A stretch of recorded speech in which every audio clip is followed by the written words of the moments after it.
Chris, why do you play D&D, hmm?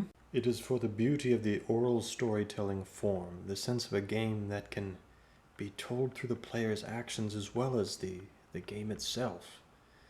It's the infinite realms of imagination. What I don't tell people when I tell them that I play D&D is about the time that I was a necromancer in the Greythorn campaign and decided to build a batch of anthrax-infused zombies to hold the entire city hostage. So you guys probably remember Wicker from the Greythorn campaign, you know, egomaniacal, horrible human being, necromancer.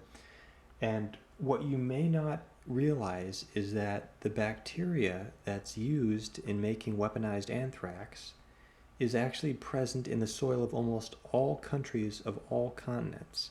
In fact, most of the people that die from anthrax die from eating beef because the cows have eaten the anthrax. Point is, in Joel's world, he decided that necromancers were not only masters of life and death, but also of disease, illness, and decay.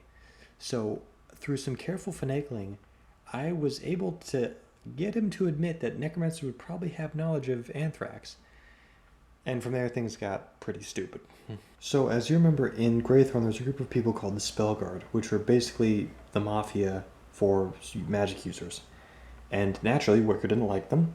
So, his main target was to send all of these anthrax zombies into the city of Greythorn, into densely populated areas, so that he could threaten the Spellguard with mass civilian casualties unless they allowed people to practice magic.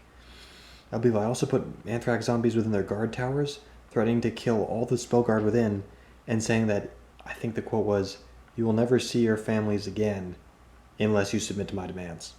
So there I was, threatening to kill tens of thousands of people in a horrific airborne death, with my finger on the zombie button.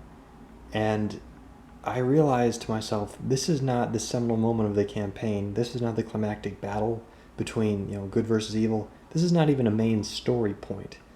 This is something that I just decided to do in order to intimidate the Spellguard into letting me practice magic. And I realized at that point that this is probably the lowest ethical point I've gotten in D&D.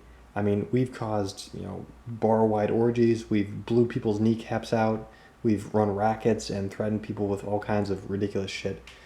We gave a werewolf a backwards rim job at one point. And yet here I was, essentially becoming a terrorist in a D&D setting. So that's my crazy-ass D&D story for the week. And it's one I probably shouldn't tell anyone else. So don't spread that around.